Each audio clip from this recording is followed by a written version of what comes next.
Have you realized the elephant that has been exposed over the last month or so within the whole crypto space with this whole Ledger incident? And I know it's not a very popular topic and it rubs people the wrong way and there's a lot of split opinions. And even when I release an episode about it, it technically doesn't do so well compared to the other episodes. However, over the last month or so, certain things have really come to the surface. And I think it's just important to address the elephant in the room. So I'm not going to do it as my typical episode, how I normally have the intro, the song, and all that. I'm just going to speak and gather some thoughts and shine some light on some things that I think that you should be aware of and just really research on your own and see where things are going.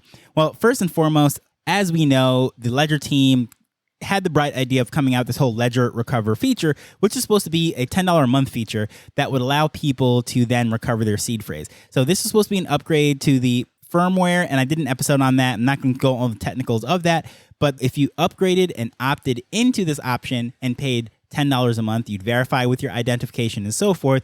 You then have the seed phrase split up, sent out to these 3 different companies, double encrypted, if you will. And then it would give you the ability to get back into your wallet if you ever lost the seed phrase or lost access to that wallet. Of course, this put the crypto community up in arms because the whole premise of everything we've always operated on, if it's not your keys, it is not your crypto. That is Satoshi's white paper, and this is something that was really drilled into us from the OGs when we came into the space, that basically you do not want to trust these centralized exchanges because the centralized exchange is no different than a JP Morgan or a Bank of America or whoever, and they can seize your money through government funds, or they could go bankrupt, they could loan it out, do all sorts of crazy things, and you thought that your hard-earned money was safe, but it was not. So keep your keys, keep your crypto. These private keys is the only way that you can ensure that what you own is actually there when you want to access it. So Ledger always positioned itself as the champion for that. You have your own private keys and so forth. So of course that was violated once this thing came out because of course now it sparked the whole idea of a backdoor being there. And I spoke about all that. And they even dropped the ball even further when they decided to go on this PR tour and just did a horrible job of that. But then they even went a step further and said, yes, if someone has this Ledger Recover feature, they had their seed phrases split up between those 3 companies, and there's some sort of government subpoena, then yeah, they would have access to that. Now, of course, that did not go over well, and that whole thing sunk like the Titanic. I mean, it just ripped through the crypto and NFT community and everything, and it just was not good. So, needless to say, they backpedaled really quick. They decided to cancel this feature or delay it anyways. So, Ledger Recover is put on the back burner. If you haven't seen that over the last few weeks or so, that this is not something that they're going forward with now, which I think is the right decision. And again, if you listen to my other episode when I was speaking about that, I just thought it was a dumb idea to try to mix these 2 products together because the OGs that they were going after with Ledger is a completely different person. That would be the newbie that needs these different things. So because of that, people are going back to the drawing board, trying to find all sorts of different things. And what we can see right now with the regulatory environment, with the SEC, Gary Gensler and company going gung-ho after the crypto industry, this is something that is a matter of concern because if you're in a jurisdiction such as the United States, then you might have some crypto and then let's just say that the government decides to go after that because, again, if you do the research and everything, the SEC technically isn't the government, Congress is, but, you know, they're a branch, not even a branch. They are basically a rogue agency at this point that is just striving for power and even overstepping Congress in many areas, but that is neither here or there. You can do your research on that. However, a lot of these other branches of government or whatever are just sitting back. They're not stopping the SEC from overstepping their boundaries and whatever. So if you're someone who is in the United States and you're concerned about your keys, your crypto and all of that, well, this is a matter of concern because let's just say that it is deemed illegal to have Ethereum and it is one of those securities that is blacklisted or whatever it might be. Well, if you're not compliant with that, then this Ledger Recover feature could possibly be a backdoor into your wallet. Now, in the case of, let's say, for whatever reason, you might have some bad credit, you might owe to the traditional institution, your student loans or something of that nature, you know, down the line, this might be the type of thing that they could basically garnish your crypto just as they've garnished wages through court orders and what have you. So what if a judge orders them through this Ledger Recover feature to get into your wallet? Because you can actually track this stuff because a lot of people don't even realize that because if you have an account with a Coinbase, a Kraken, or any of these exchanges, well, you most likely did your KYC, depending on which jurisdiction and which exchange you're using, that you have your ID on record. So in theory, they can track down and figure out who you are, where those funds have gone and so forth. So if they were to garner someone's wages or do a subpoena or do something crazy to try to get into someone's funds, a lot of people thought, well, crypto is the way that they could avoid that. Well, not with this ledger recover feature. So of course, this has caused a massive problem for the crypto community and everything.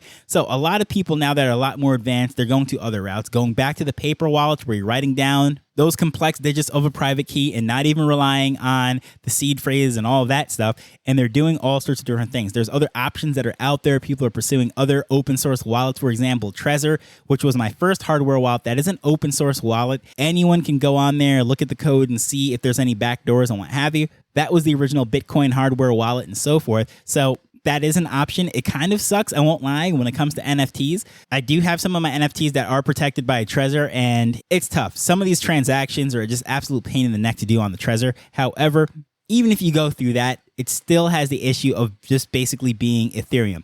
Polygon, not a thing with Trezor, right? So if you send your Polygon NFTs to Trezor, you're going to have some issues. Now, I don't know if they're going to upgrade that down the line or whatever it is, but I'm just letting you know up front, it is not really the best solution for NFTs. So if you're just strictly trading the big coins, Bitcoin, Ethereum, and so forth, okay, yeah, great. Trezor is a wonderful option. I love it. However, depending how deep you want to go down that rabbit hole, it quickly becomes not the best option. So one of the things that I've been exploring and trying to look at right now, which I see on Ethereum's list of wallets, and this is a hardware wallet, is the SafePal. I have never used it. I've never experienced it myself, but it's something that I am definitely researching and considering getting just to see what it's like. It has a pretty good form factor. It is $50 for a wallet. So that is something that might be a nice option. But also in addition to that, one that I've been seeing pop up, especially on YouTube quite a bit, a lot of influencers have brand deals and sponsors with them. So of course, take that with a grain of salt. I'm not one of them. However, I just want to put it out there to let you know that this is something that might be a viable option. It's called the Tamgen hardware wallet. Now, just like the SafePal, this is not one that I've ever used, but this really caught my eye, mainly because the form factor of it is like a credit card. And just like you set up your Apple Pay and all those digital wallets, it is very similar. There's an app, and you're using this card to use that tap to pay feature that you'd use when we're paying at a Starbucks or whatever venue that you're going to use that tap to pay feature. Well, that is basically how you're using that. So rather than having a hardware device that you then link up to a PC or whatever using Bluetooth or a cable, you're just going to tap it to the cell phone using this app. Now, this might sound problematic. First thing I'm thinking is like, well, what if that app goes down? What if it's banned from the App Store? What if there's some sort of issues? The company goes bankrupt and they're not maintaining that app anymore. So how exactly does that work? That seems like a huge liability to me. However, further research, I do see that it has open source code. So if the company does go down and the app gets pulled from the App Store or whatever it might be, the community can then develop some other using the open source code that is up there on GitHub, which does two things. Number one, it allows people to sift through everything to see if there's any kind of backdoors or sneaky things going on. But also, it allows the community to then develop some sort of interface. Let's just say this company does go down, the app disappears. So again, not the best solution. Not a perfect solution, but it is another one. So there's multiple things that are coming out in the pipeline right now, because the big elephant in the room really is, if it is not your keys, it is not your crypto. And these solutions that we thought were so bulletproof, the NFT community in particular were champions for the Ledger devices. And now it's like their faith in it is just broken. The whole system is under question and what have you. And it just it really is disappointing as to how they handle this from a PR perspective.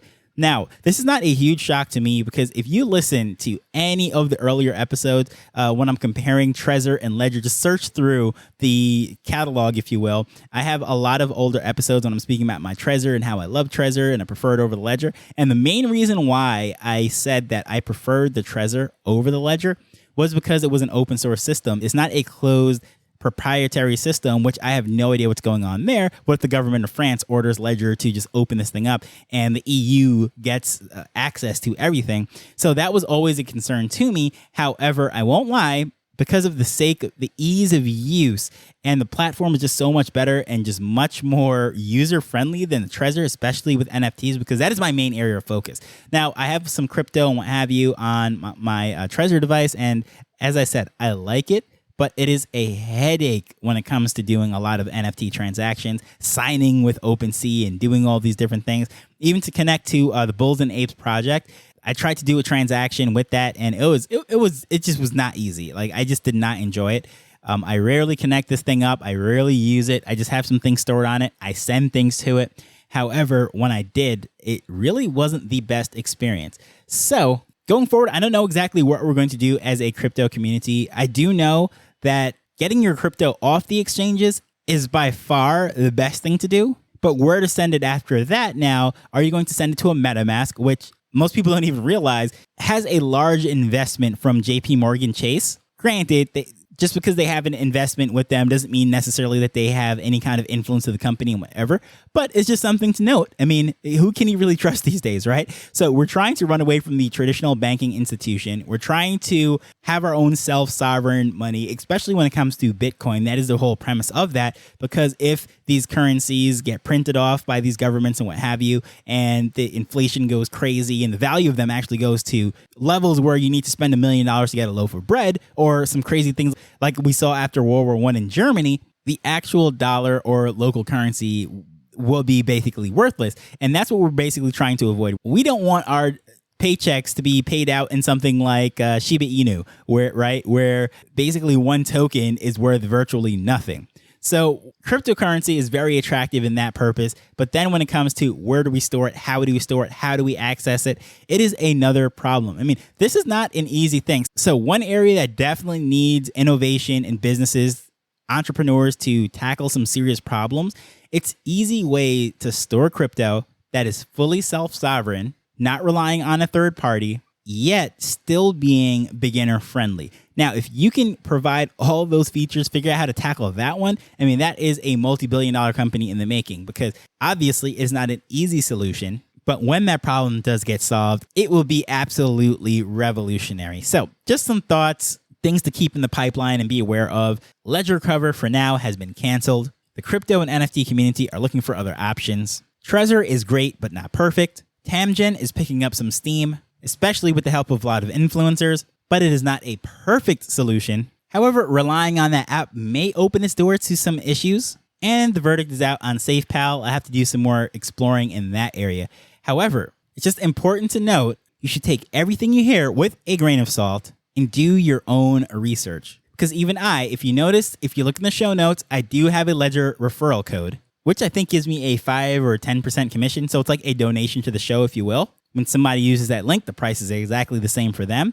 However, full transparency, I've said it many times on this show that I use Ledger, but I never thought it was a perfect solution. So with that said, I'd love to hear your thoughts, comments, any solutions out there that you've been made aware of that are just absolutely amazing, especially if you've already used them. Please feel free to let me know at Tropic Vibes on Twitter or using the contact information in the show notes. But as usual, I just want to thank you for taking time to listen to this as we're learning and building Web3 together. So until next time, later. The Nifty Business Show is not investment advice. It provides insights and information within the space. As with anything, please do your own research before making a decision whether you're making an investment or a purchase.